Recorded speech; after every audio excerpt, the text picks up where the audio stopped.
दोस्तों नमस्कार। स्वागत है आपके अपने YouTube channel Shri Sanwaliya classes में। दोस्तों आज बात करेंगे गणित के महत्वपूर्ण सवालों की, जो आपके एग्ज़ाम की दृष्टि से महत्वपूर्ण है। हर प्रश्नावली के इम्पोर्टेंट सवाल लिए हैं मैंने इसमें। तो आप इस पूरे वीडियो को देखिए, 10 सवालों को समझिए। इसमें से अधिकतर सवाल आपके एग्ज़ाम में आने लायक है और वही इम्पोर्टेंट सवाल मैंने लिए हैं। तो शुरू करते हैं आज का पहला सवाल।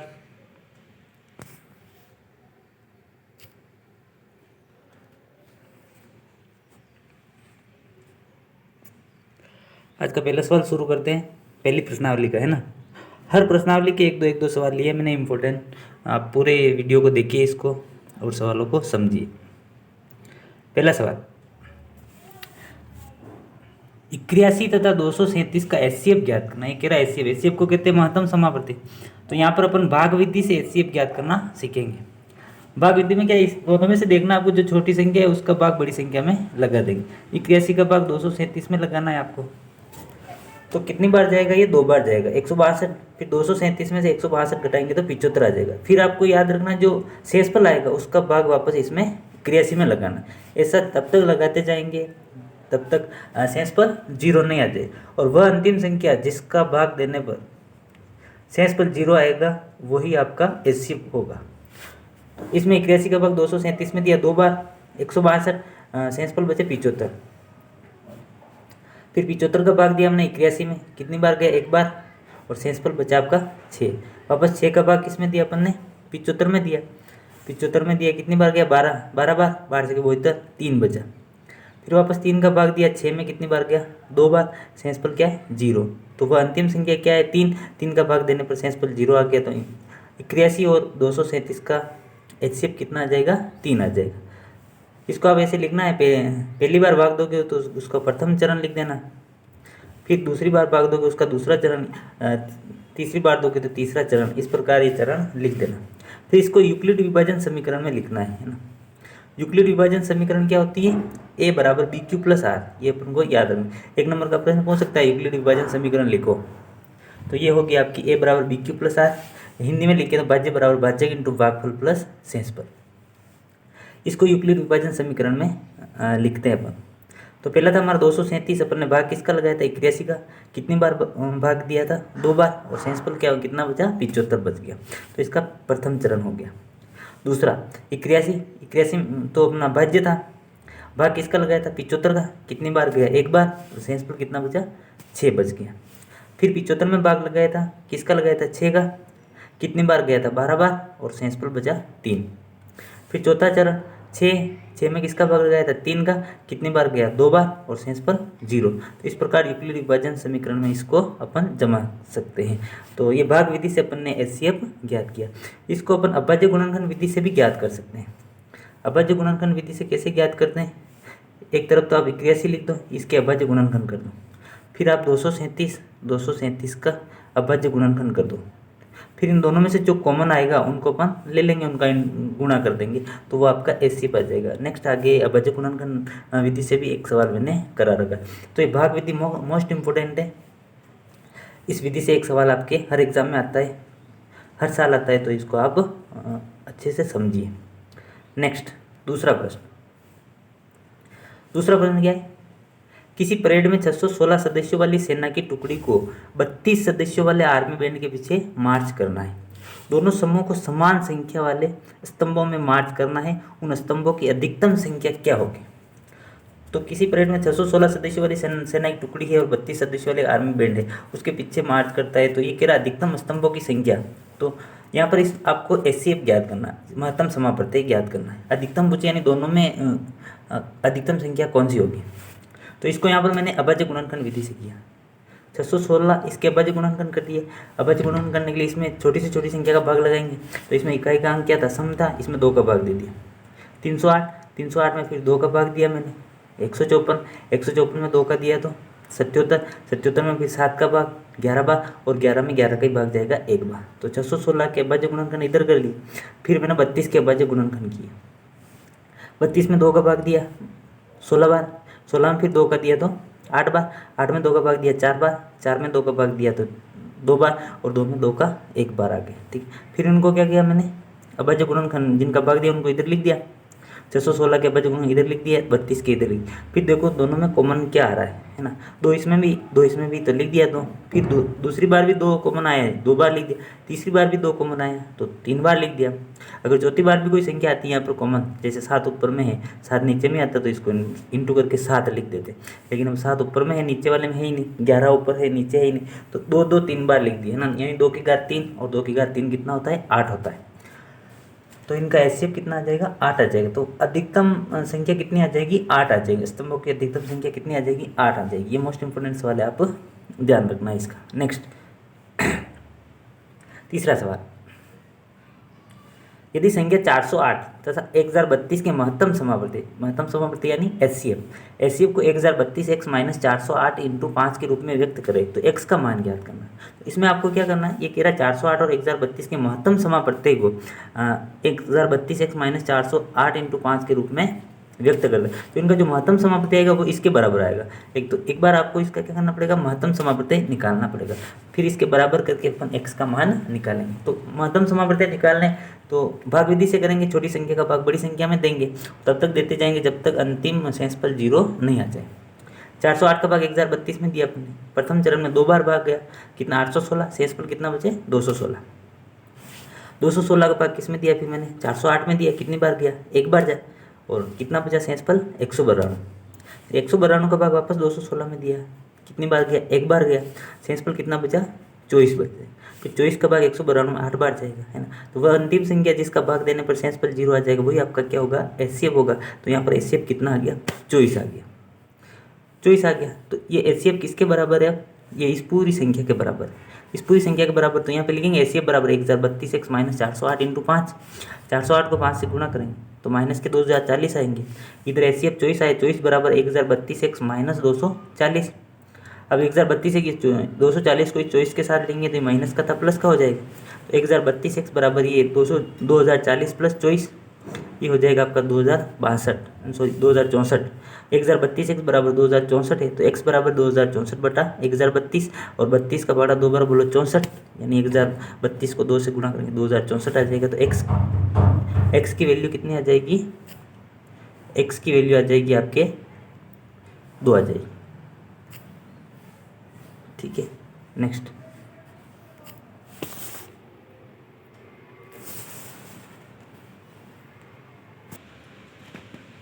तो इस प्रकार x का मान कितना आ जाएगा, 2 आ जाएगा। नेक्स्ट अगला सवाल, निम्न को अभाज्य गुणनखंड के रूप में व्यक्त करना। अभाज्य गुणनखंड करना है आपके, सिंपल सा सवाल है, अभाज्य गुणनखंड करना है। ऐसा एक सवाल भी आपके आएगा 2 नंबर का, है ना। तो अभाज्य गुणनखंड करना कैसे करना है देखना।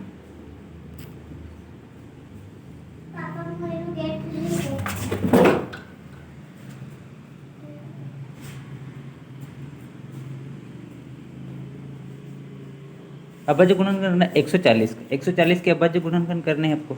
तो ये 140 लिख दिया, इसमें इकाई का अंक 0 है तो 2 का भाग दिया 70 बार, 70 में फिर 2 का भाग देंगे अपन, 70 में 2 का भाग देंगे 35 बार, 35 में फिर 5 का भाग देंगे 7 बार, और 7 में 7 का भाग देंगे तो 1 आंसर आ जाएगा। तो इसके अभाज्य गुणनखंड हो गए आपके 2 की घात 2, 5 की घात 1 और 7 की घात 1, ये इसके अभाज्य गुणनखंड आ गए। नेक्स्ट 468 का करेंगे इसी प्रकार। 468 में इकाई का अंक सम है तो 2 का भाग देंगे, 2 का भाग दिया 234, 234 में 3 का भाग देंगे, 2 का दिया 117, 117 में 3 का भाग देंगे, क्योंकि इकाई इनके अंकों का योग 9 हो रहा है, 9 में 3 का भाग जाएगा तो पूरी संख्या में 3 का भाग जाएगा। 117 में 3 का भाग दिया 39 बार, 39 में फिर 3 कर देंगे अपन 13 बार, और 13 में 13 का ही भाग जाएगा 1 बार, क्योंकि 13 अभाज्य संख्या है। तो इसका अभाज्य गुणनखंड आ जाएगा 2 की घात 2 इंटू 3 की घात 2 इंटू 13। तो सिंपल है अभाज्य गुणनखंड। नेक्स्ट पाँचवा सवाल है आपके, निम्न पूर्णांक युग्मों का एचसीएफ और एलसीएम ज्ञात करना और सत्यापित करना। एचसीएफ इंटू एलसीएम बराबर पूर्णांकों का गुणा, यानी आपको संख्या दे रखी है, इसका एचसीएफ भी ज्ञात करना और एलसीएम भी ज्ञात करना, और जो एचसीएफ और एलसीएम आएगा उन दोनों का गुणा इन दोनों संख्याओं के गुणनफल के बराबर होगा, ये आपको सत्यापित करना है, ठीक है। तो अपन एचसीएफ ज्ञात करेंगे, उनका अभाज्य गुणनखंड विधि से दोनों को अलग अलग करके जो कॉमन आएगा वो एचसीएफ, और एलसीएम दोनों का एक साथ अभाज्य गुणनखंड करके करेंगे एचसीएफ, एलसीएम हो जाएगा, ठीक है। तो 96 का एलसीएम ज्ञात, एचसीएफ ज्ञात किया अपन, 2 का भाग दिया 48, 48 में 2 का भाग दिया 24, 24 में 2 का दिया 12, 12 में 2 का भाग दिया तो 6 बार, 6 में 2 का दिया तो 3 बार। इस प्रकार ये इसके संयुग के अभाज्य गुणनखंड होगा।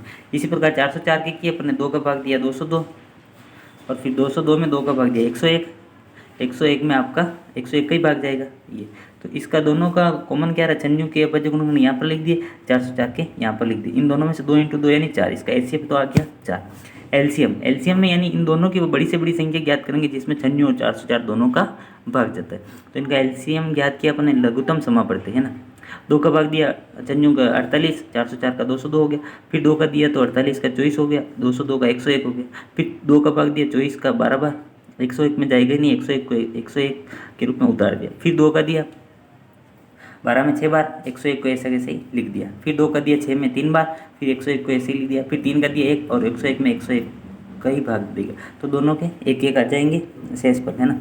अब नेक्स्ट इन सब का गुणा करेंगे, 2 × 2 × 2 × 2 × 3 × 101, तो ये आएगा आपका 9696, 9696। और आपका एचसीएफ कितना आया, एचसीएफ आया 4 आ गया। अब अपन को सत्यापित करना है कि एचसीएफ × एलसीएम, जो एचसीएफ और एलसीएम आए दोनों का गुणा दोनों संख्याओं के गुणनफल के बराबर हो। तो 9696 और एचसीएफ आया आपका 4, दोनों का गुणा किया तो कितना आया 38784, और दोनों पूर्णांक थे 96 404, दोनों का गुणा भी क्या आएगा 38784। तो अतः एचसीएफ × एलसीएम बराबर दोनों पूर्णांकों का गुणा इति सिद्धम हो जाएगा। नेक्स्ट छठा सवाल क्या है, निम्न संख्या बताइए कि कौन सी शांत है और कौन सी संख्या अशांत है। शांत और अशांत, शांत और अशांत संख्या बताने के लिए आपको क्या करना है, हर होगा उसका अभाज्य गुणनखंड करना, और अगर उसमें 2 और 5 का भाग जा रहा है तो वो संख्या क्या हो जाएगी आपकी शांत हो जाएगी। और 2 और 5 के अलावा कोई भी तीसरी संख्या जाएगी, तीसरी संख्या का भाग जाएगा तो वो संख्या क्या हो जाएगी अशांत हो जाएगी। या तो केवल 2 का ही जाना चाहिए या केवल 5 का ही जाना चाहिए या दोनों का जाना चाहिए, तो वो संख्या क्या हो जाएगी शांत हो जाएगी। तो नेक्स्ट देख दो 15/2 1600 दे रखा है, तो 1600 के अभाज्य गुणनखंड करेंगे अपन। 1600 के अभाज्य गुणनखंड किए, 2 का भाग लगाया 800 बार, 2 का फिर दिया 400, फिर 2 का दिया 200, फिर 2 का दिया 100 बार, फिर 2 का देंगे अपन 50, फिर 50 में 2 का दिया 25, 25 में 5 का 5 बार और 5 में 5 का ही जाएगा 1 बार। तो इस प्रकार इस संख्या को देखो तो इसमें केवल 2 और 5 का भाग ही जा रहा है। अतः यह संख्या 2 की घात n × 5 की घात n का पालन करिए, अतः यह संख्या क्या है शांत है। केवल आप हर का अभाज्य गुणनखंड करके बता सकते हो ये संख्या क्या है शांत है। अब इनका दशमलव प्रसार पूछे तो 15 में 1600 का भाग लगाएंगे तो दशमलव के बाद 2-3 संख्या के बाद इसमें भाग देना बंद हो जाएगा, यानी शेषफल इसमें 0 आ जाएगा। और अगर संख्या अशांत होगी तो उसमें भाग देने पर संख्या की पुनरावृत्ति होती रहती है। तो ये संख्या क्या है शांत है। उसी प्रकार जैसे 17/6 है, 17/6, तो 6 के अभाज्य गुणनखंड करो। इसमें हर क्या 6, 6 में 2 का भाग दिया 3 बार, 3 में 3 का दिया 1 बार, तो इसमें देखो 2 का भाग भी जा रहा है 3 का भी जा रहा है। तो ये संख्या 2 की घात n और 5 की घात n की नियम का पालन नहीं करी, क्योंकि यहाँ पर संख्या क्या आएगी 3 आ गई। तो 3 या 7 या अन्य कोई भी संख्या आएगी और उसका भाग जाएगा तो वो संख्या क्या हो जाएगी अशांत हो जाएगी। तो ये शांत और अशांत सिंपल तरीका आप याद रखना। नेक्स्ट सातवां प्रश्न क्या है, निम्न द्विघात बहुपद ज्ञात कीजिए जिसके शून्यांकों का योग और गुणनफल दे रखा है। तो द्विघात बहुपद क्या होता है, यदि कोई समीकरण ax² + bx + c के रूप में प्राप्त है तो वो क्या है द्विघात समीकरण है। अब ये जो b के गुणनफल में आएगा ये तो आएगा आपका α + बीटा आएगा, α + बीटा आएगा, और c क्या आएगा आपका α × बीटा आएगा। तो ये आप याद रखना, α + बीटा, α × बीटा। आपको दोनों दे रखा है शून्यांक और आपको बहुपद ज्ञात करना। तो पहला ज्ञात करते देखना, 4 और -1 दे रखा है, यानी पहले तो है शून्यांकों का योग और दूसरा है आपका गुणनफल। यानी शून्यांकों का योग तो है 4 और इनका गुणनफल क्या है -1 है। तो यहाँ पर एक ये समीकरण याद रखना, ax² - b α + बीटा x और +c α × बीटा, ये आपको याद रखना पड़ेगा, है ना। अब α + बीटा और α × बीटा का मान इसमें रख देंगे तो हमारे पास ax² - b α + बीटा कितना था 4 दे रखा है और α × बीटा कितना -1 दे रखा है। इसको हल करेंगे तो ये x² माइनस का 4x आ जाएगा और ये -1 आ जाएगा। तो इसका द्विघात समीकरण ये आ जाएगा बहुपद x² - 4x - 1। ये आप याद रखना ax² - b α + beta x + c α × beta. इसमें आप आसानी से मान रख के कर सकते हैं। एक सूत्र भी होता है इसका, α + बीटा बराबर -b/a होगा माइनस सी अपॉन ए होगा और alpha into beta B upon A होगा। उस सूत्र से भी अपन ज्ञात कर सकते हैं, लेकिन वो तरीका थोड़ा लंबा हो जाएगा। अपन के लिए सिंपल है ये याद रखना, A X square minus B alpha plus beta X और सी अल्फा इंटू बीटा। अगर अल्फा प्लस बीटा का मान माइनस में आएगा तो माइनस माइनस यहाँ पर प्लस हो जाएगा, और अल्फा प्लस बीटा का मान प्लस में दे रखा तो यहाँ पर आपका माइनस हो जाएगा। ये याद रखना आप, ठीक है। नेक्स्ट दूसरा सवाल इसी का, शून्यांकों का योग तो दे रखा है 1 और गुणनफल दे रखा है 1/2। तो ये सूत्र लिख दिया, A X square minus B alpha plus beta X और सी अल्फा प्लस बीटा। अब इसमें मान रख देंगे, योग कितना 1 और प्लस का 1 है तो यहाँ पर आ जाएगा ए एक्स स्क्वायर माइनस बी और ये 1 और कोष्टक के बाहर x से गुणा कर लेंगे। सी बराबर क्या है अल्फा 1/2। सी क्या है, अचर पद होता है, ठीक है। 1/2 कर दिया तो हमारे पास समीकरण आ गई, ये द्विघात समीकरण एक्स स्क्वायर माइनस का x और प्लस का 1/2 आ जाएगा। अब प्लस के 1/2 को अपन इस प्रकार भी लिख सकते हैं, यहाँ पूरी समीकरण को 2 से गुणा करेंगे तो ये 2x स्क्वायर आ जाएगा, माइनस का 2x आ जाएगा, इस 2 से 2 कट जाएगा तो ये प्लस का 1 आ जाएगा। तो ये आपका द्विघात समीकरण आ जाएगा। इस प्रकार अगर आपको शून्यांकों का योग और गुणनफल दे और कई बहुपद ज्ञात करो तो आप आसानी से ज्ञात कर सकते हो। नेक्स्ट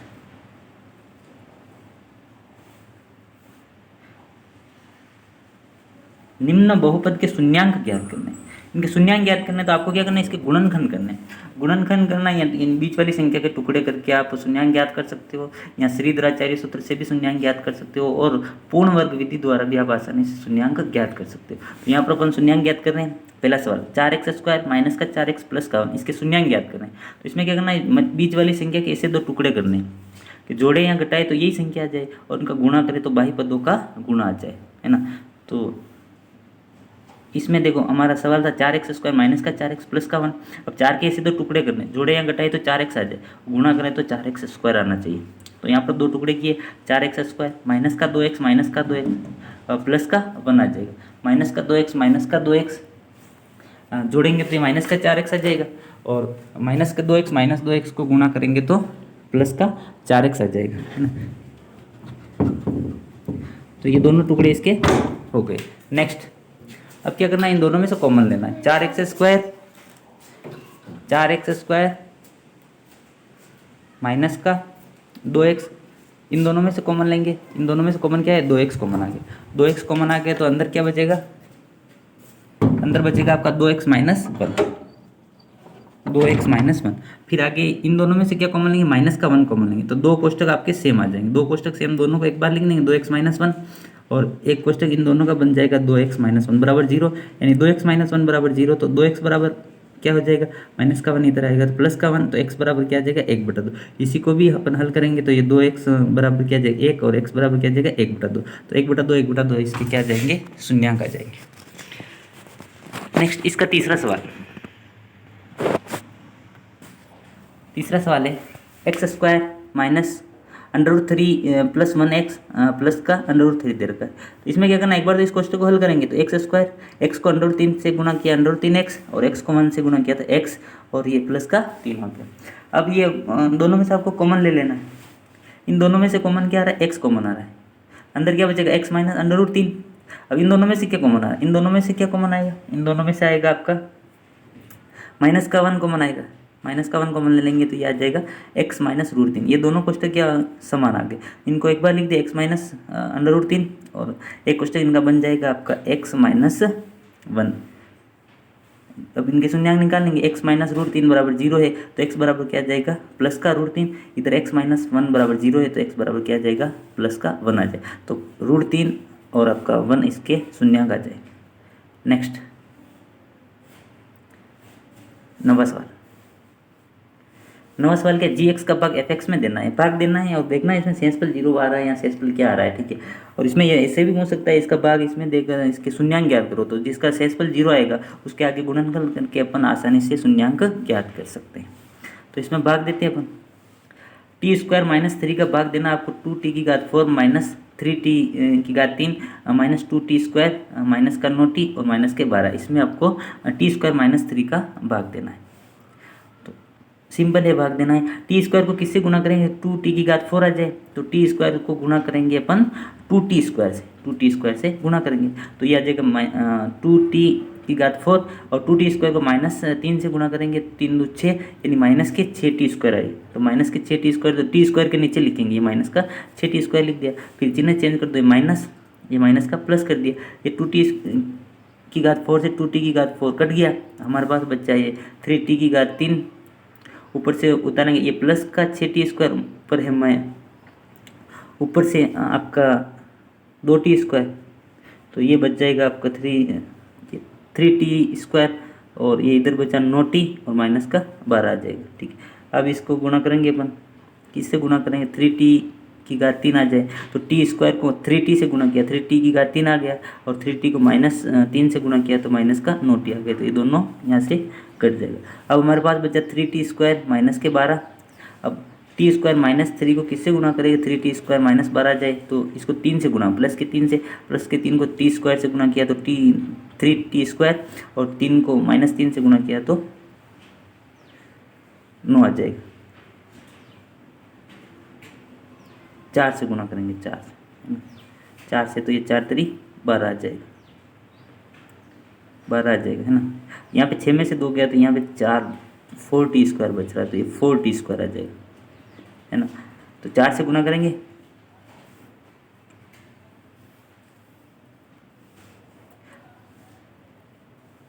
यहाँ पे प्लस के 6 में से माइनस के 2 गए तो 4t² बच रहा है। ठीक है, तो इसको 4 से गुणा करेंगे, 4 को t² से गुणा किया तो ये आ जाएगा आपका 4t², है ना, और 4 को 3 से गुणा करेंगे, 4 3 12 आ जाएगा, तो ये चिन्ह चेंज हो जाएगा, 4t² कट जाएगा और ये सेंसफुल क्या आ जाएगा, 0 आ जाएगा। तो इसका भाग देने पर जो भाजक आएगा क्या आएगा, 2t² + 3t + 4 आ जाएगा, ये आपके आंसर आ जाएगा।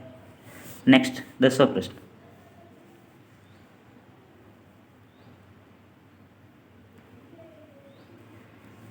क्या है, गुणनखंड करने हैं।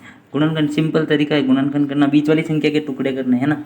तो ये आपका सवाल दे रखा है √3x² प्लस का 10x और प्लस 7√3 दे रखा है। ठीक है, तो इस 10 के ऐसे दो टुकड़े करने, गुणा करें तो इन बाह्य पदों का गुणा आ जाए और जोड़े या घटाए तो 10 आ जाए। तो बाह्य पदों का गुणा करो, देखो √3 को √3 से गुणा करेंगे 3 आएगा, 3 को 7 से गुणा करेंगे तो 21 आएगा। बाह्य पदों का गुणा कितना आना चाहिए, 21 आना चाहिए। तो इस 10 के दो टुकड़े करने अपन को, जिनको जोड़े या घटाए तो 10 आ जाए, गुना करें तो 21 आ जाए। तो 10 के दो टुकड़े कर दे, 7x प्लस के 3, 7 और 3 10 हो जाएंगी, और 7 को 3 से गुणा करें तो 21 हो जाएगा। अंडर रूट को दे के घबराना नहीं, क्योंकि √3 को √3 से गुणा करेंगे 3 ही आएगा, 3 को 7 से गुणा करें 21 आ जाएगा। अब हमारे पास टुकड़े कर दिए, √3x² प्लस का 7x प्लस का 3x प्लस का 7√3 बचा। ठीक है, अब इन दोनों में से क्या कॉमन आ रहा है, इन दोनों में से कॉमन आ रहा है x कॉमन ले लिया, तो ये बचा आपका √3x और ये बच गया आपका प्लस का 7 बच गया। इन दोनों में से कॉमन क्या आ रहा है, तो यहाँ पे 7√3 है, यहाँ पे 3 है ना। इस 3 को अपन क्या लिख सकते हैं, √3 का स्क्वायर लिख सकते हैं। √3 का स्क्वायर क्या आएगा, 3 ही आएगा, है ना। तो इस √3 को इस 3 को अपन √3 का स्क्वायर लिख सकते हैं। तो इन दोनों में से क्या कॉमन आएगा, √3 इनमें से कॉमन ले लेंगे तो अंदर क्या बचेगा, √3x, और ये √3 बाहर चला गया तो यहाँ पे बचेगा 7 बचेगा। ये दोनों कोष्टक क्या आ गए, सेम आ गए। इनको लिख दो, x प्लस √3, एक तो ये, और एक लिख दिया आपने x √3x प्लस 7 लिख दिया। ठीक है, अब इनके शून्यांक ज्ञात कर लो। x प्लस √3 बराबर 0, तो x बराबर कितना आ जाएगा, माइनस का √3 आ जाएगा। इधर आएगा आपका √3x प्लस का 7 बराबर 0, तो √3x बराबर माइनस का 7, तो x बराबर -7 बटा √3 आ जाएगा। ये दोनों आपके शून्यांक आ गए। इस प्रकार आप आसानी से गुणनखंड कर सकते हो इनके। नेक्स्ट अब सवाल है, ये मोस्ट इंपोर्टेंट सवाल है। निम्न बहुपद के साथ उनके शून्यांक दिए हैं, अन्य सभी शून्यांक ज्ञात करो। तो आपके पास एक बहुपद दे रखा है 2x की घात 4 -3x³ -3x² प्लस का 6x माइनस के 2 दे रखा है। दो शून्यांक दे रखे, एक √2 और माइनस के √2। तो इनको आपको क्या करना है, x में से घटाना, x माइनस √2 और x माइनस ये माइनस का √2, x माइनस माइनस √2। तो ये आ जाएगा आपका a² प्लस b² वाली सरसमी का लगी, a plus b a minus b, या यहाँ पे हो जाएगा x प्लस √2 हो जाएगा। तो ये हो जाएगा आपका x² माइनस √2 का स्क्वायर, x² को x² √2 का स्क्वायर कितना हो जाएगा x माइनस 2 हो जाएगा। अब x माइनस 2 इसका एक गुणनखंड है, इसका अपन क्या करेंगे, इसमें भाग लगाएंगे। x माइनस 2 का इसमें क्या करेंगे, भाग लेंगे। एक्स स्क्वायर माइनस 2 का भाग दिया इसमें, 2x की घात 4 माइनस 3x की घात 3 माइनस 3x स्क्वायर प्लस का 6x माइनस 2। एक्स स्क्वायर को किससे गुणा करें, 2x की घात 4 आ जाए तो एक्स स्क्वायर को गुणा किया अपन ने 2x स्क्वायर से, 2x स्क्वायर को एक्स स्क्वायर से गुणा किया तो 2x की घात 4 आ गई, 2x स्क्वायर को माइनस 2 से गुणा किया तो ये आ गया आपका माइनस का 4x स्क्वायर, माइनस का 4x स्क्वायर इसमें 3x स्क्वायर के नीचे लिख देंगे। अब चिन्ह चेंज कर दिया, माइनस प्लस का माइनस, ये माइनस आया तो इसका प्लस कर दिया, 2x की घात 4 से ये तो कट गया। अब हमारे पास ये माइनस 3x क्यूब नीचे उतार लिया, माइनस का 3x स्क्वायर था और ये था आपका प्लस का 4x स्क्वायर, तो 4x स्क्वायर में से 3x स्क्वायर गया तो ये आपका प्लस का x स्क्वायर बच जाएगा। ऊपर से उतार लिया 6x माइनस 2, 6x माइनस 2 उतार लिया। नेक्स्ट अब हम 3x cube plus x square plus 6x minus 2 हमारे पास संख्या बची। अब आगे अपन एक्स स्क्वायर को किससे गुणा करेंगे, माइनस का 3x क्यूब आ जाए, ठीक है। एक्स स्क्वायर को किससे गुणा करें, माइनस 3x क्यूब आ जाए, तो एक्स स्क्वायर को गुणा किया अपन ने माइनस के 3x से, माइनस 3x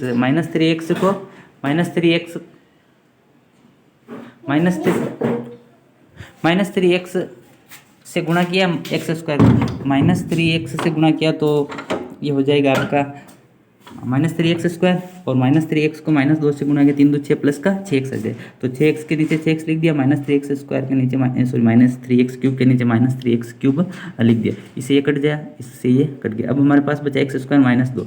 अब एक्स स्क्वायर माइनस 2 को किससे गुणा करें, एक्स स्क्वायर माइनस 2 आ जाए तो इसको प्लस 1 से गुणा करेंगे, प्लस 1 से गुणा किया तो ये आपका एक्स स्क्वायर माइनस 2 आ गया और इससे ये कट जाएगा। अब हमारे पास जो बचेगा का 2x square minus 3x plus का 1, इनका क्या करेंगे अपन, गुणनखंड करेंगे। और गुणनखंड के लिए वही तरीका, बीच वाली संख्या के से 2 टुकड़े करने, जो गुणा करे तो बाही पदों का गुणा आ जाए और जोड़े घटाएं तो मध्य वाली संख्या आ जाए। टुकड़ा किया अपन ने, 3x के 2 टुकड़े कर दिए, माइनस का 2x और माइनस का x, 2x और x जोड़ेंगे तो माइनस का 3x आ जाएगा, और 2x को x से गुणा करेंगे 2x स्क्वायर आ जाएगा, और यहाँ पर भी बाही पदों का गुणा कितना आ रहा है, 2x स्क्वायर आ रहा है। अब इन दोनों में से कॉमन ले लेंगे, इन दोनों में से कॉमन आ रहा है 2x, तो ये बचेगा आपका x माइनस 1, इन दोनों में से कॉमन आएगा माइनस का 1, तो ये आ जाएगा आपका x माइनस 1। तो एक कोष्टक तो आपके बन जाएगा 2x माइनस 1, एक बन जाएगा आपका x माइनस 1। 2x माइनस 1 बराबर 0 करेंगे तो 2x बराबर कितना आ जाएगा, 2x बराबर 1 आ जाएगा, है ना। तो x बराबर कितना आ जाएगा, x बराबर 1/2 आ जाएगा। इधर x माइनस 1 बराबर 0 करेंगे तो x बराबर कितना आ जाएगा, प्लस का 1 आ जाएगा। तो ये आपके शून्यांक आ जाएंगे 1/2 और ये 1 आपके दोनों शून्यांक आ जाएंगे। तो ये मोस्ट इंपॉर्टेंट सवाल है, इस सवाल को आप अच्छे से देख लेना। नेक्स्ट 12वां सवाल, 12वां सवाल कह रहा श्रीधराचार्य सूत्र से द्विघात समीकरण को आपको हल करनी। अब इस अगर ये कह दे कि श्रीधराचार्य सूत्र से ही करना है तो आपको श्रीधराचार्य सूत्र से ही करना है। यहाँ अगर ये कहते पूर्ण वर्ग विधि से शून्यांक ज्ञात करना तो पूर्ण वर्ग विधि से करना है ना। तो श्रीधराचार्य जिसको द्विघाती सूत्र भी कहते हैं, ये सूत्र आपको याद रखना। एक्स बराबर क्या होगा, माइनस का B plus minus under root B square minus 4ac/2a। ये सूत्र इंपॉर्टेंट है, आप याद रखना। 1 नंबर का प्रश्न आपको पूछ सकता है, द्विघाती सूत्र लिखिए तो ये सूत्र आप याद रखना। अब हमारे पास सवाल है एक्स स्क्वायर माइनस का x और माइनस का 7, इसके मूल ज्ञात करने यानी शून्यांक ज्ञात करने, और किस विधि से, श्रीधराचार्य सूत्र के द्वारा। तो यहाँ पर देखो a बराबर क्या है, a बराबर ये तो है a, ये b और ये c, है ना। a x square plus B x plus c द्विघाती सूत्र होता है ना, द्विघात समीकरण का, है ना। तो उसे a b c के मान अपन को लिखने पड़ेंगे। तो यहाँ पर a बराबर तो x के आगे कुछ नहीं तो 1 लिख दिया। b का मान कितना, माइनस का 5, चिन्हों का ध्यान रखना है यहाँ पर। b बराबर क्या, माइनस का 5 है, और c बराबर क्या है, माइनस का 7 है। अब सूत्र लिखा आपने, x बराबर माइनस का b plus minus under root B square minus 4ac/2a। अब इस सूत्र में अपन क्या रख देंगे, मान रख देंगे। माइनस b, माइनस तो सूत्र का, और b का मान माइनस का 5 तो माइनस का 5 आपने लिख दिया, plus minus under root B square minus 4ac। b कितना था, माइनस का 5, माइनस 5 का स्क्वायर कर दिया, माइनस 4, a का मान 1 था और c का मान कितना था, माइनस का 7 था, ये लिख दिया। अब इसको हल किया तो माइनस माइनस प्लस, प्लस के 5 plus minus under root minus 5 का स्क्वायर करेंगे तो 25 आ जाएगा प्लस का, और ये 7 माइनस 7 को 4 से गुणा करेंगे 7 चौको 28 आ जाएगा प्लस का। 28 और 25 कितने हो जाएंगे, 53 हो जाएंगे, अपॉन 2 कर देंगे, है ना। अब अगर यहाँ ये तो 53 आ गया, 53 का वर्गमूल निकलता ही नहीं, तो इसको अंडर रूट में ही रखेंगे। अगर यहाँ पे 53 की जगह कोई संख्या जैसे 36 आ जाती तो अपन 6 लिख देते हैं, अगर यहाँ पर 81 आ जाते तो अपन 9 लिख देते हैं, 49 आ जाते तो अपन 7 लिख देते, उनका वर्गमूल निकाल लेते। 53 का वर्गमूल निकलेगा नहीं, इसलिए इस संख्या को ऐसे ही रखेंगे। तो हमारे पास 5 प्लस माइनस अंडर रूट 53/2, एक बार तो 5 प्लस अंडर रूट 53/2 आ जाएगा, और एक बार 5 माइनस अंडर रूट 53/2, ये आपके आंसर आ जाएंगे। तो श्रीधराचार्य विधि से आपको इनके मूल याद करने, बहुत ही सिंपल सवाल है, केवल आपको सूत्र याद रखना, -b plus minus under root b square minus 4ac/2a, ये सूत्र इंपॉर्टेंट है, आप याद रखना। नेक्स्ट, अब आता है पूर्ण वर्ग विधि। तो पहले अपने गुणनखंड भी कर लिया टुकड़े करके, दूसरे अपने श्रीधराचार्य से भी कर लिया, अब तीसरी विधि है इनकी पूर्ण वर्ग विधि। पूर्ण वर्ग विधि से अपन क्या करेंगे, मूल याद करेंगे। पूर्ण वर्ग विधि सिंपल है, केवल थोड़ा सा ध्यान रखना आपको पूर्ण वर्ग विधि में क्या करना है। देखो अपन को सवाल दे रखा है 3x² माइनस का 5x प्लस के 2 बराबर 0, इसको पूर्ण वर्ग विधि से, अगर ये कहते हैं पूर्ण वर्ग विधि से हल करना है तो आपको पूर्ण वर्ग विधि से ही हल करना है, और बाकी नहीं कहें केवल कहते कि इनके मूल ज्ञात करो, तो आपको इसी भी विधि से इसको हल कर सकते हो। क्या करना आपको, जो अचर पद है उसको उधर भेज देना है ना। तो यहाँ पर 3x² माइनस का 5x प्लस का 2 बराबर 0 था, इस अचर पद 2 को इधर भेज देंगे तो माइनस का 2 हो जाएगा। फिर क्या करना आपको, x² को इकाई में बदलना है, और इकाई में बदलने के लिए आप क्या करोगे कि x² के आगे जो भी गुणांक है उसका पूरी समीकरण में क्या लगा देंगे, भाग लगा देंगे। तो x² के आगे क्या था, 3 था, तो x² के गुणांक को इकाई में बदलने के लिए 3 का भाग देंगे, तो पूरी समीकरण में 3 का भाग दे दिया, तो 3 से 3 कट गया हमारे पास, तो ये आ जाएगा आपका x² माइनस 5/3x बराबर माइनस का 2/3 आ जाएगा। अब क्या करना आपको, ये तो x² को आपने इकाई में बदला, अब जो x का गुणांक है उसके आधे का वर्ग दोनों तरफ जोड़ेंगे, और x का गुणांक क्या है यहाँ पर 5/3, 5/3 का आधा करेंगे अपन, तो 5/3 का आधा करने के लिए 1/2 से गुणा कर दो इसको, है ना। तो 5/3 का आधा कितना हो जाएगा, 5/6 हो जाएगा। 5/6 का वर्ग करना है ना, और दोनों तरफ जोड़ना है, तो 5/6 का वर्ग 5/6 का होल स्क्वायर कर दिया, दोनों तरफ जोड़ देंगे, तो ये हो गया x² माइनस 5/3 5x/3 और प्लस 5/6 का होल स्क्वायर बराबर माइनस का 2/3, और 5 का स्क्वायर किया 25, और ये 36 इधर जोड़ दिया। अब यहाँ पर ये सर समीकरण लगेगी आपकी a माइनस बी का होल स्क्वायर, यहाँ पर a बराबर तो आपका x आएगा, और b बराबर क्या आएगा, 5/6 आएगा। ये सर समीकरण a माइनस बी का होल स्क्वायर बराबर a² minus 2ab plus b square.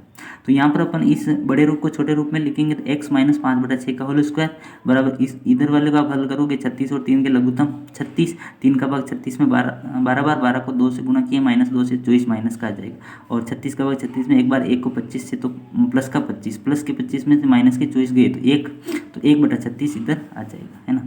अब आप क्या करोगे, x माइनस 5/2 का होल स्क्वायर बराबर क्या है, 1/36 है, तो इधर का स्क्वायर हटाएंगे तो इधर क्या लग जाएगा, अंडर रूट लग जाएगा, तो इधर बच जाएगा आपका x माइनस 5/6 बराबर इधर अंडर रूट 36, यानी 36 का वर्गमूल कितना 6, तो 1/6 आ जाएगा।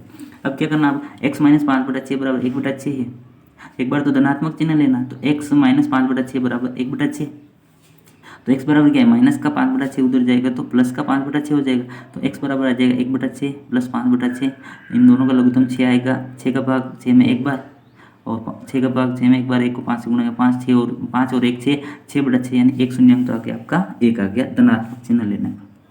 अब एक लोगे आप ऋणात्मक चिन्ह, ऋणात्मक लोगे तो x माइनस 5/6 बराबर क्या, माइनस का 1/6 करोगे, फिर x बराबर ये माइनस 5/6 इधर जाएगा तो प्लस का 5/6 हो जाएगा, 6 और 6 के लघुत्तम 6 आ जाएगा, 6 का भाग 6 में एक बार, 1 को 1 से गुणा करोगे माइनस का 1 और प्लस का 5, माइनस का 1 प्लस का 5, 5 में से 1 गया तो 4/6 आ जाएगा, और काटोगे तो 2/3 आ जाएगा, तो इसके शून्यांक आ जाएंगे 1 और 2/3 आ जाएंगे। तो ये पूर्ण वर्ग विधि है। अब पूर्ण विधि को अच्छी तरीके से समझ लेना, कुछ नहीं करना, केवल जो x² है उसको इकाई में बदलने के लिए x² के गुणांक का पूरी समीकरण में भाग लगा देना पहले तो, फिर क्या करना, जो x का गुणांक है उसके आधे का वर्ग दोनों तरफ जोड़ देना, फिर आपकी सर समीकरण लग जाएगी और उससे आसानी से आप इस सवाल को कर लोगे। नेक्स्ट 14वां सवाल, 14वां सवाल क्या कह रहा, दो ऐसे क्रमागत विषम धनात्मक पूर्णांक ज्ञात करो जिनके वर्गों का योग कितना है, 290। अब ये कह रहा विषम धनात्मक पूर्णांक, तो सम संख्या में 1 जोड़ेंगे तो विषम आएगा।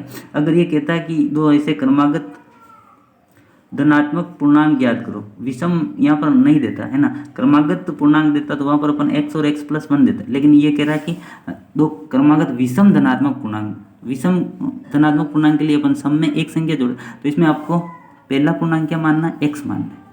पहला पूर्णांक क्या है, मानना कि पहला पूर्णांक x है, तो दूसरा क्या आ जाएगा, x+2 आ जाएगा। ये दोनों आप याद रखना। अगर ये क्रमागत पूर्णांक ही कहता, अगर विषम नाम नहीं देता यहाँ, तो यहाँ पर हम पहला पूर्णांक x और दूसरा x+1 करते, लेकिन ये कहता है कि क्रमागत विषम धनात्मक पूर्णांक है, तो यहाँ पर अपन पहला पूर्णांक x है तो दूसरा x+2 लेंगे। अब जैसा सवाल कह रहा है वैसा अपन करेंगे। ये कह रहा है कि दोनों के वर्गों का योग, तो पहला धनात्मक पूर्णांक x है, दूसरा क्या x+2, दोनों का वर्ग करें तो x का वर्ग x² और x+2 का भी वर्ग कर दिया, x+2 का होल स्क्वायर बराबर क्या है 290। अब यहाँ पे x² x+2 का होल स्क्वायर, इसको अपन समीकरण लगाएंगे, यहाँ पर a² + 2ab + b² है ना। इससे अपन इसको खोलेंगे तो ये आ जाएगा आपका x² + 4x + 4 बराबर क्या 290। इसको हल करेंगे तो x² कितना 2x² प्लस का 4x, ये प्लस का 4, ये 290 इधर लाएंगे माइनस के 290 हो जाएंगे, तो हमारे पास आ जाएगा 2x² प्लस का 4x माइनस के 286 है ना। अब इन दोनों में से आप कॉमन ले लो, तीनों में से क्या कॉमन आ रहा है, 2 कॉमन आ रहा है, 2 कॉमन ले लेंगे ये आपकी द्विघात समीकरण छोटी हो जाएगी है ना। तो ये 2 कॉमन ले लिया था, हमारे पास बचा x² प्लस का 2x माइनस के 143 143 है ना बराबर 0। तो हमारे पास ये द्विघात समीकरण आ गई, x² प्लस का 2x माइनस के 143। अब इसको आप इसके गुणनखंड करने हैं ना, या तो इसके गुणनखंड आप श्रीधराचार्य से करो, शून्यांक ज्ञात करने, या आप पूर्ण वर्ग विधि से करो, या फिर टुकड़े करके करो है ना। तो यहाँ पर अपन इसके टुकड़े करके इसके शून्यांक ज्ञात कर रहे हैं है ना। x²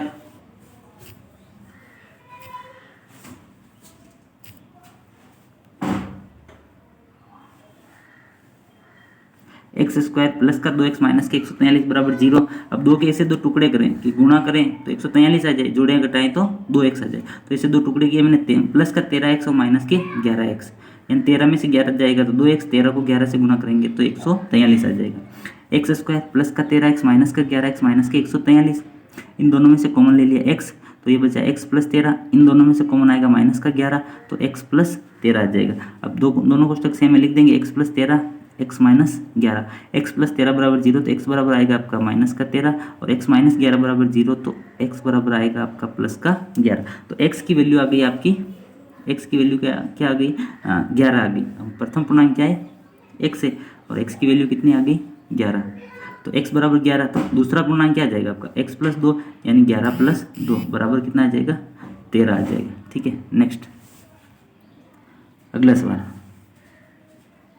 तो ये मोस्ट इंपोर्टेंट सवाल आप याद रखना। 15वां सवाल, ये मोस्ट इंपोर्टेंट सवाल है, 4 नंबर का सवाल आएगा आलेखीय निरूपण विधि द्वारा है ना। 2 समीकरण दे रखी होगी और आपको क्या करना है, x का मान रख के y का मान निकालना है, फिर ग्राफ खींचना है, ग्राफी करना है। ठीक है, नेक्स्ट हमारे पास समीकरण है 2x + 3y बराबर 13 और एक दे रखा 5x - 2y बराबर 4 दे रखा है। तो इनमें से आप x का मान रख के y का निकाल सकते हैं या y का मान रख के x का मान निकाल सकते हो। तो ऐसे 3 वैल्यू आपको रखनी है या 2 वैल्यू भी आप निकाल के ग्राफ बना सकते हो।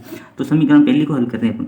समीकरण पहली थी हमारी 2x + 3y बराबर कितना 13 था, तो 3y बराबर कितना जाएगा 13 और 2x इधर आएगा तो माइनस का 2x हो जाएगा। ठीक है, अब ऐसा आपको सारणी बनानी, x और y के मान निकालने।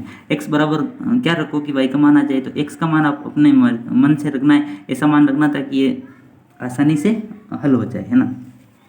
तो x बराबर 2 रखेंगे तो ये हो जाएगा आपका 3y बराबर 13 - 2 × 2 4, 13 में से 4 गया तो 9 आ जाएगा। 3y बराबर 9, तो y बराबर कितना आ जाएगा 9/3 यानी 3 आ जाएगा। सारणी में लिख दोगे आप x बराबर 2 रखा तो y बराबर कितना आ गया 3 आ गया। ठीक है, फिर दूसरा मान रखेंगे, दूसरा मान रखोगे x बराबर 5 रखोगे तो 3y बराबर 13 - 2x थे, x बराबर 5 रखोगे तो 5 × 2 = 10 हो जाएगा है ना। तो 13 में से 10 गया तो 3 यानी 3y बराबर 3, तो y बराबर कितना आ जाएगा 1 आ जाएगा। तो ये दोनों मान आप निकालोगे। ठीक है, फिर दूसरी समीकरण थी हमारी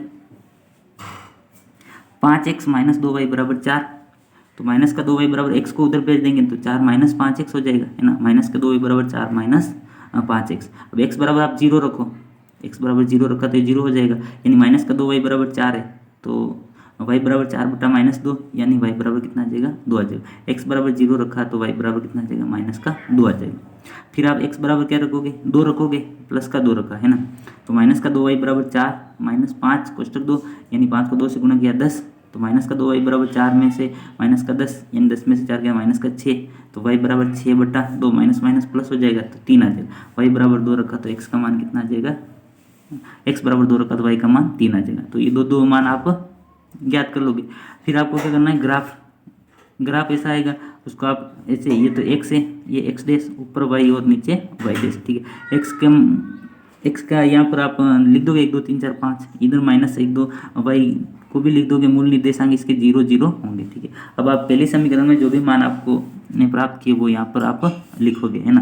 जैसे पहले ही समीकरण में आपने मान प्राप्त किए थे, x बराबर क्या प्राप्त किया था, x बराबर 2 y बराबर 5, है ना। तो इस ग्राफ में x बराबर 2 देखना, 2 y बराबर कितना है, x बराबर 2 और y बराबर 3 है। x बराबर 2 और y बराबर 3, तो ये ग्राफ में आप मिला दोगे, है ना, ये बिंदु x2 और y3, तो यहाँ पर आप बिंदु लगा दोगे। दूसरा आ जाएगा आपका x5 और y1, तो x5 और y1 ये मिला दिया, है ना। इस रेखा को आप पेंसिल और स्केल से मिला दोगे। फिर दूसरे समीकरण के जो मान आए उनको इधर, ये समीकरण भी यहाँ लिख देनी इस रेखा के ऊपर, 2x + 3y बराबर 13, है ना। ये इधर लिखोगे आप 0 और -2 प्राप्त, x बराबर 0 और y बराबर -2, तो ये बिंदु लगा दोगे, है ना, माइनस नीचे की तरफ। फिर दूसरा आपको 2 और 3 प्राप्त हुआ, यानी x बराबर 2 और y बराबर 3, तो ये मान पहले भी प्राप्त हुआ था, तो यहाँ पर और इस लाइन को भी आप ऐसे खींच दो। अब दोनों लाइनें जहाँ पर काट रही है वो बिंदु लिख दोगे, तो दोनों रेखाएं P2, 3 पर प्रतिच्छेद करती हैं। तो पहला जो मान है वो x का है, दूसरा क्या है y का, तो x बराबर 2 आ जाएगा, y बराबर 3 आ जाएगा। तो इस प्रकार ये ग्राफी विधि है, इससे आप आसानी से सवाल कर सकते हो। ये मोस्ट इंपोर्टेंट सवाल है, आलेखीय निरूपण वाला, है ना। ऐसा सवाल आपके एग्जाम में 4 नंबर का आएगा, बड़ा सवाल, इसको आप पूरे को अच्छे से समझ लेना है। नेक्स्ट 16वां सवाल, निम्न समांतर श्रेणी के लिए प्रथम पद a और सार्वंतर d ज्ञात करना है। तो सार्वंतर समांतर श्रेणी से ये सवाल लिया है। आपको समांतर श्रेणी दे रखी है, पहले देखो 6 9 12 और 15। पहला पद तो a कहेंगे, जो पहला पद है वो ये, तो a बराबर 6 आ जाएगा। d बराबर क्या, दूसरे पद में से पहला पद घटाओ, या तीसरे में से दूसरा घटाओ, या चौथे में से तीसरा घटाओ। तो इसमें से अपन a2 - a1 करेंगे, तो a2 कितना 9 और a1 कितना 6, 9 में से 6 गया तो आपका सार्वंतर कितना आ जाएगा, 3 आ जाएगा। तो ये सिंपल सवाल है। नेक्स्ट, इसी का एक सवाल और लिया मैंने, दूसरा -7 -9 -11 -3, है ना। इसमें आपको पहला पद तो क्या है, पहला पद तो -7 है, और d निकालना है। इसमें d क्या है, a2 - a1, a2 क्या है -9, और फिर माइनस सूत्र का आएगा, और -7 आपका a1 दे रखा है, माइनस माइनस प्लस हो जाएगा, -9 + 7, तो ये आ जाएगा d बराबर आ जाएगा आपका -2 आ जाएगा। तो इस प्रकार आप a और d आसानी से ज्ञात कर सकते हो। a और d मिल जाएंगे तो आप आगे भी इनके 3 पद और ज्ञात कर सकते हो। अगर आपको बोले कि समांतर श्रेणी में आगे के 3 पद ज्ञात करो तो आप आसानी से ज्ञात कर सकते हो। नेक्स्ट 17वां सवाल है, समांतर श्रेणी का 10वां पद ज्ञात करना है। आपको 10वां पद ज्ञात करना है, तो इसके लिए आपको सूत्र याद रखना, an बराबर a + n - 1 d, ये वाला सूत्र याद रखना, 10वां पद। अगर ये योग के लिए पूछे तो योग के लिए सूत्र अलग होता है, वो अपन नेक्स्ट अगले सवाल में करेंगे, है ना। तो इस समांतर श्रेणी के दोनों सूत्र आपको याद रखने। 10वां पद ज्ञात करना है इसमें, तो आपको समांतर श्रेणी दे रखी है, समांतर श्रेणी में क्या करेंगे, समांतर श्रेणी में पहला पद क्या है, 2 7 12 दे रखा है ना। तो इसमें a बराबर तो क्या है 2, a बराबर क्या है आपका 2, है ना। d बराबर क्या है, a2 - a1 करेंगे तो आपका a2 7 7 - 2, तो यह जाएगा आपका 5, और n आपको 10वां पद दे रखा है, n बराबर 10, है ना। तो आप सूत्र में मान रखोगे an बराबर a + n - 1 d, a10 बराबर हो जाएगा 2 + 10 - 1, और d कितना 5, 2 + 10 में से 1 गया तो 9, 9 को 5 से गुणा करें 45, 45 + 2, तो ये आपका 47 आपका आंसर आ जाएगा 10वां पद, है ना। तो समांतर श्रेणी का सिंपल सवाल है जो आपको करना है। इसी का एक सवाल और लिया मैंने इधर, अंडररूट वाला, है ना। अंडररूट वाला क्या है, समांतर श्रेणी का 18वां पद ज्ञात करना। आपको दे रखा है √2, 3√2, 5√2 और इसका 18वां पद ज्ञात करना। तो इसमें देखो a बराबर पहला पद √2, d अपन ज्ञात करेंगे इसमें a2 - a1 यानी 3√2 में से √2 गया तो ये कितना आ जाएगा, d बराबर 2√2 आ जाएगा। चौथे में से तीसरे पद में से दूसरा पद घटाओ, 5√2 में से 3√2 घटाएंगे तो भी आपका d कितना आएगा, 2√2 आएगा। ठीक है, अब आप सूत्र n बराबर कितना दे रखा है यहाँ पर 18वां पद आपको ज्ञात करना है। अब सूत्र में मान रखेंगे, सूत्र क्या है, ए एन बराबर क्या है, a + n - 1 d। तो a 18 बराबर √2, a बराबर √2 प्लस n 18, 18 - 1 और d 2√2 आ जाएगा, है ना। तो 18 में से 1 गया 17, 17 को 2 से गुणा करेंगे 34, 34√2 और ये है आपका 1√2, तो 34 और 1 कितना हो जाएगा, 35√2 आपके आंसर आ जाएगा। तो ये समांतर श्रेणी का सिंपल सवाल है जो आपको आना चाहिए। ठीक है, नेक्स्ट अगला सवाल कह रहा है समांतर श्रेणी 21, 18, 15 में कौन सा पद -81 है। ये कह रहा कौन सा पद -81 है, तो उसके लिए आपको क्या सूत्र, तो ये लगाना, n का मान ज्ञात करना आपको। ये n का मान कह रहा है ना, पहले तो अपन को क्या था कि 18 पद ज्ञात करो, है ना, या फिर 10वां पद ज्ञात करो, है ना। अब ये कह रहा है कि ये 81 दे रखा है, कौन सा पद है, तो यहाँ पर अपन को n के लिए पूछा है ना। तो सूत्र तो वही है, इसमें लिखते हैं, देखो समांतर श्रेणी दे रखी 21, 18, 15। तो a बराबर तो क्या, पहला पद 21, d हो जाएगा a2 - a1 यानी 18 - 21 तो माइनस का 3 दिया जाएगा। n अपन को ज्ञात करना है, an दे रखा है, ये माइनस का 81 क्या है, an। ठीक है, सूत्र लगा दिए, an बराबर a + n - 1 d।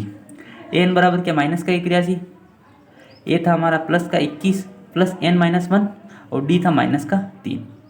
इसको हल किया, माइनस का 81, 21, n को -3 से गुणा किया तो माइनस का 3n और -1 को -3 से गुणा करेंगे तो माइनस माइनस प्लस का 3 हो जाएगा।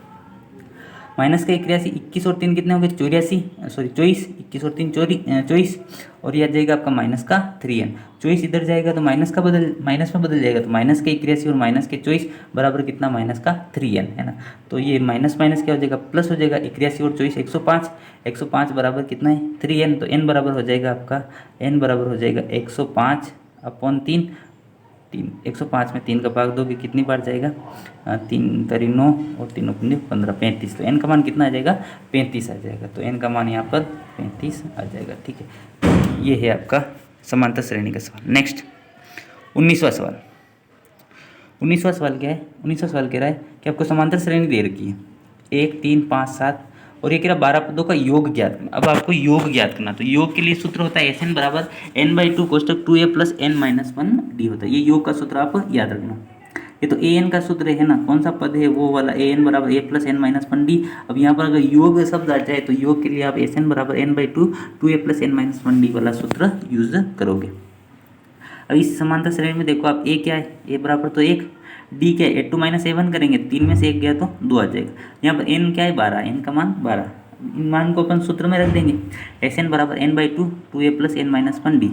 तो n बराबर 12 रख दिया, s 12 बराबर n/2 यानी 12/2 कोष्टक 2a 2 × 1 प्लस 12 - 1 और d है 2। इसको हल करेंगे, 12 को 2 से काट देंगे 6, 2 प्लस 12 में से 11, 11 को 2 से गुणा करना 22, है ना। तो 22 को 2 से गुणा करके 24, 22 प्लस 2 24, 24 को 6 से गुणा करेंगे तो 144 आपका आंसर आ जाएगा। तो ये 12 पदों का योग, अगर योग के लिए पूछे तो आपको ये वाला सूत्र लगाना है ना, और बाकी तो an वाला सूत्र आपको याद रखना है। ठीक है, नेक्स्ट 20वां सवाल। 20वां सवाल क्या कह रहा है, 20वां सवाल कह रहा है समांतर श्रेणी 9, 17, 25 कि कितने पद लिए जाएंगे, उनका योगफल क्या 636 हो जाए। इनका कितना पद लिया जाए कि इनका योगफल कितना है, 636। तो योगफल आ गया है ना, और योगफल आते ही आपको कौन सा सूत्र यूज लेना है, यहाँ पर Sn वाला सूत्र, Sn वाला सूत्र काम में लेना है ना। तो देखो इसमें a कौन सा है, d कौन सा है और n का मान तो अपन को ज्ञात करना, और योगफल आपको दे रखा है। नेक्स्ट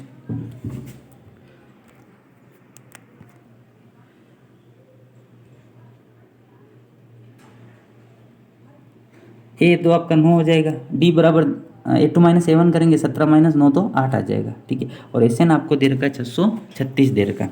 सूत्र लगा देंगे, Sn बराबर n/2 कोष्टक 2a + n - 1 d। Sn का मान कितना 636, n/2 2a, a कितना 9 9 रख दिया, n-1 और d कितना आया था 8 आया रख दिया। ठीक है, 636 बराबर n/2 18, 9 को 2 से गुणा किया 18 प्लस 8 को n से गुणा किया 8n माइनस 8। अब जो संख्या घटी उनको घटा देंगे, तो 18 प्लस का 8 माइनस का, तो ये हो जाएगा आपका प्लस का 10, 8n प्लस 10। 636 बराबर n/2 8n प्लस 10, 8n और 10 में से 2 कॉमन ले लिया अपन, तो अंदर क्या बचेगा 4n प्लस 5 बचेगा। इस 2 से इस 2 को आप काट देंगे, तो चाहो तो 636 को 2 से गुणा करेंगे, क्रॉस गुणा करके भी अपन कर सकते हैं, लेकिन मैंने क्या किया 2 को बाहर कॉमन ले लिया था कि 2 से 2 कट गया है ना। अब हमारे पास समीकरण आ जाएगी 636, तो इधर बराबर ये 4 को n से गुणा करेंगे तो n² और इस n को 5 से गुणा करेंगे तो 5n आ जाएगा। 636 बराबर 4n² प्लस 5n, इसको द्विघात समीकरण के रूप में लिख देंगे 4n² प्लस का 5, ये 636 प्लस का उधर जाएगा तो माइनस के 636 हो जाएंगे। ठीक है, अब आपको क्या करना है 4n² प्लस 5n प्लस ये 636 से इनका क्या करना है गुणनखंड करने है ना। गुणनखंड करने के लिए अपन 5 के ऐसे 2 टुकड़े करें कि जोड़े या घटाए तो प्लस का 5 आ जाए, और गुणा करें तो इन दोनों का गुणा आना चाहिए। तो यहाँ पर इन 2 टुकड़े किए मैंने, 4n² प्लस का 53n और माइनस के 48n ले लिए। 53 में से 48 जाएगा तो प्लस का 5 बच जाएगा, 53 को 38 से गुणा करेंगे तो इन बाई पदों का गुणा आ जाएगा। 4n² माइनस का 53n माइनस का 48n माइनस के 636, इन दोनों में से कॉमन लिया n तो अंदर बचेगा 4n प्लस 53, इन दोनों में से कॉमन लेंगे अपन 12 कॉमन लिया यहाँ पर, तो यह 12 चौक 48, 4n माइनस के 53 आ जाएगा। तो यहाँ एक कोष्टक बन जाएगा आपका n-12 और एक बचेगा 4n प्लस 53 है ना। तो n-12 बराबर क्या है 0 रखेंगे, n-12 बराबर 0, तो n बराबर आ जाएगा प्लस का 12, इधर 4n प्लस 53 बराबर 0 रखेंगे तो 4n बराबर माइनस का 53, n बराबर माइनस के 53/4 आएंगे। तो कोई भी पद माइनस में तो होगा नहीं, और प्लस वाला ही हमारा आंसर आएगा। तो यहाँ पर n का मान कितना आ जाएगा 12, तो कितने पद होंगे 12 पद होंगे। तो ये मोस्ट इंपॉर्टेंट सवाल है, इस सवाल को आप अच्छे से देख लेना 20वें सवाल। नेक्स्ट 21वां सवाल। 21वां सवाल क्या कह रहा है कि 3 अंकों वाली कितनी संख्याएं 7 से विभाजित है। 3 अंकों वाली कितनी संख्याएं 7 से विभाजित है, तो 3 अंक कहाँ से शुरू होते हैं 100 से, और ख़त्म कहाँ पे हो रहे हैं 999 तक है ना। अब इसमें कह रहा है कि कितनी संख्याएं 7 से विभाजित है, तो अपन 100 से शुरू करते हैं संख्या को, और वो पहली संख्या लिखेंगे जिसमें 7 का भाग जाएगा, वो क्या आ जाएगा आपका a आ जाएगा। तो देखो 100 में तो 7 का भाग जाता नहीं, 101 में भी नहीं जाता, 102 में भी नहीं जाता, भाग जाएगा आपका 105 में है ना। तो 105 तो आपका क्या है a आ जाएगा, प्रथम पद आ जाएगा, और लास्ट वाली संख्या आपका क्या आ जाएगा an आ जाएगा। तो लास्ट वाली 999 में तो भाग जाएगा नहीं 7 का, और लास्ट वाली 994 में 7 का भाग जाएगा, तो an बराबर क्या आ जाएगा 994 आ जाएगा। और d तो क्या है 7 का भाग दे रहे तो सभी का सारवंतर क्या आ जाएगा 7 आ जाएगा, तो d बराबर आपका क्या आ जाएगा 7 आ जाएगा। a बराबर क्या 105 और an बराबर क्या 994। अब सिंपल है सूत्र लगाना, केवल an बराबर a प्लस n-1 d, इनमें n का मान ज्ञात करना कितनी संख्या, तो an बराबर क्या है 994, an बराबर 994, a क्या है 105 प्लस n-1 और d कितना है 7, इसको गुणा कर लेंगे। 994 बराबर 105 प्लस 7 को n से गुणा किया 7n माइनस के 7, 105 में से माइनस का 7 जाएगा तो ये 98 बचेगा, प्लस का 7n बराबर 994, तो 7n बराबर 994, ये 98 इधर जाएगा तो माइनस में बदल जाएगा। तो 7n बराबर 994 माइनस 98 बराबर 896 आ जाएगा। 7n बराबर 896 है तो n बराबर 896 बटा 7, यानी 896 में 7 का भाग देंगे तो कितना आ जाएगा 128 आ जाएगा। तो इस प्रकार 3 अंकों वाली 7 से विभाजित संख्या कितनी आ जाएगी आपकी 128 आ जाएगी। अगर वो कहे कि 3 अंकों वाली कितनी संख्या है जो 5 से विभाजित है, तो वहीं पर भी यही फॉर्मूला यूज़ करेंगे। तो 3 अंकों वाली पहली संख्या कौन सी हो जाएगी जिसमें 5 का भाग जाएगा, तो वो आ जाएगी आपकी 100, और अंतिम संख्या कौन सी आ जाएगी 995 आ जाएगी। अगर 2 संख्या वाली कहे तो 2 संख्या कहाँ से शुरू हो रही 10 से शुरू हो रही, 999 पर खत्म हो रही, तो 2 वाली संख्या में भी अपन आसानी से कर सकते हैं। तो इस प्रकार ये आज के महत्वपूर्ण सवाल मैंने आपको बताए।